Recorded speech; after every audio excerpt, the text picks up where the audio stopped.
Hey guys, this is my fourth update of my Aqueon 54 corner tank. As you can see, a handful of changes that happened in this tank. Just want to go over a few things. You might notice in this tank, from my last update, I have a lot more live rock, and we'll go in that in a few seconds. But just want to let you know about some coral, my clam that I had in my last video, my gold torch. My Duncan colony, as you can see, is not as big as it was. I was using I guess the Aptasia X or some other stuff to kill Aptasia, and apparently I guess the stuff that got on the coral I guess it was very sensitive to it, and it just fell apart. Unfortunately, most of the stuff died when I was away on a business trip, but there was necrosis going on with the stalk of the Duncan. I broke it off to try to save the rest of this colony. So far it's doing okay. Still, it's a little shaky, but you know, I lost that since the last video. The coral over here, I got it with purple tips there. That seems to be doing okay again. It's not really thriving over in that spot over there. The orange sponge over here, it's doing okay. It is dying a little bit on the edges a little bit. If I could try to zoom in here, sponges are difficult. It needs high flow, low light, no algae on them. It's really a lot of requirements to keep them thriving. But it's been doing pretty good for a while in this tank, so I'll hold off. But the one thing I'm pretty happy about is my Linkia star. Linkia stars are very hard to keep alive in reef tanks. They usually just don't last that long. I had this for over about 3 months or so, and it just didn't really shrink or anything like that, so it's doing pretty good, and it moves constantly throughout my tank during the day and night. So it's finding some type of food it's liking, and hopefully continues that. The reason why I got all this rock here is one, my Hawaiian dwarf eel. I don't know if I let you know in the last update, there was a little hole on top of my lid, and my original Hawaiian dwarf eel escaped at night and died. Again, eels are very tough to keep in your tanks because you got to really have a secure lid. So I put the original back piece over here. It's black plastic. I made my own piece of clear plastic to let more light in, but again, it wasn't really perfect. It had a little hole in the back, so it had to go into the overflow box area and then get out, because that's where the gap was. So unfortunately I had to put this back on.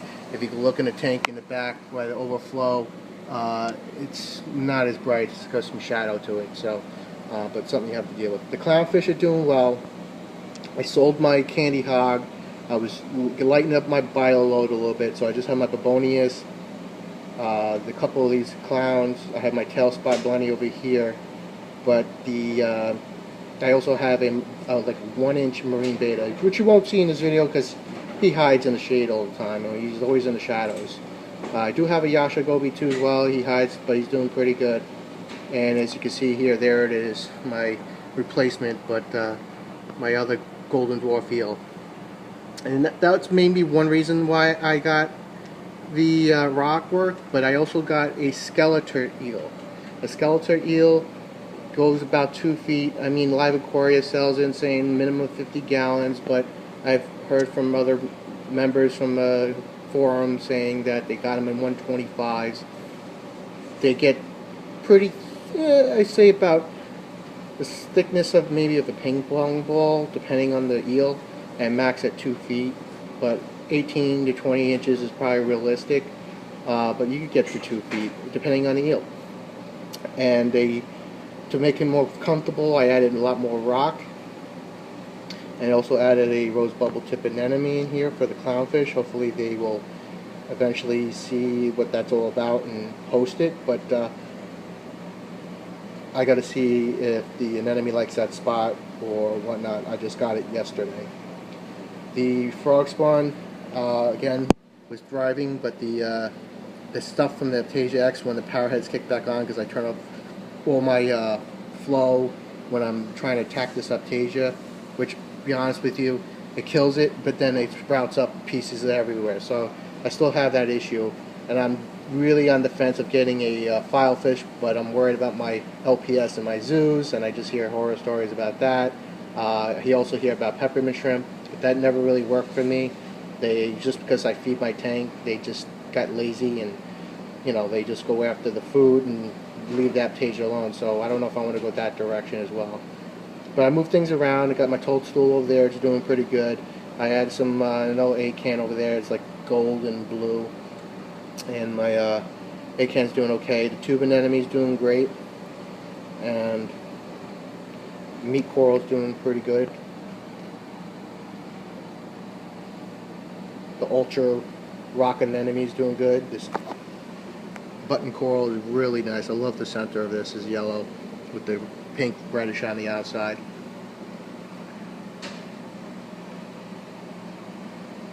So that's all I have really going on here.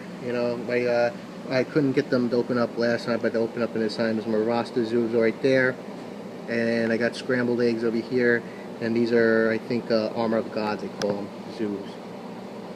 So I'm going to let them grow a little bit, and slowly but surely add more zoos to that rock to let it grow, and probably get another ultra rock anemone in there just to add more color to that rock.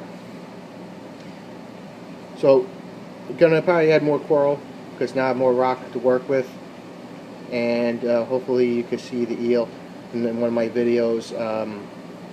If I put food in the water, he comes out of the hole real quick because he's I guess a hungry guy, and I mean, I read a lot that people feed him twice a week, 3 times a week, but since he's young and growing, I think he probably want to eat more than the 2 times a week. And the dwarf eel right here, he just loves the new pieces of rock because he's sticking his head out here before, but he's exploring to see what else, little nook and cranny he likes. And that's pretty much the update that I have going on this tank. I'm surprised the babonius didn't pop his head out. He's always swimming. Let me see if I can get underneath.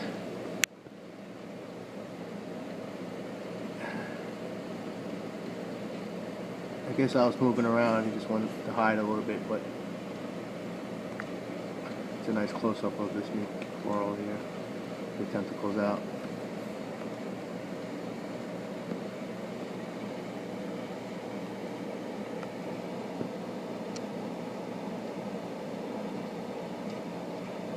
Nice little close-up of that. Beautiful colors. Walking dendro doing very well. Pretty awesome.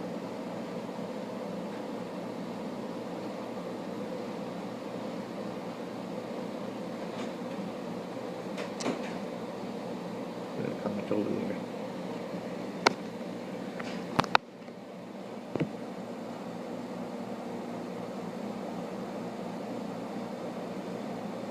Yeah, it looks like he might move. Or it doesn't like the flow. I gotta see what spot he'll like the best.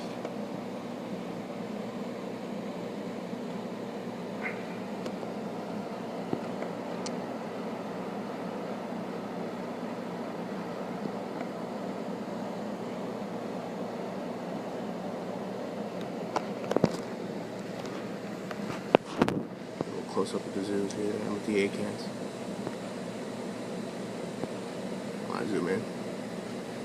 Looks a lot better on the Corsia Tenix.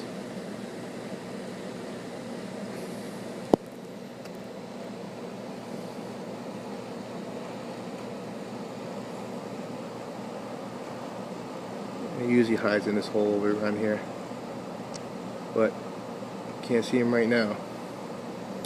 Alright guys, happy reefing, and see you guys in the next update.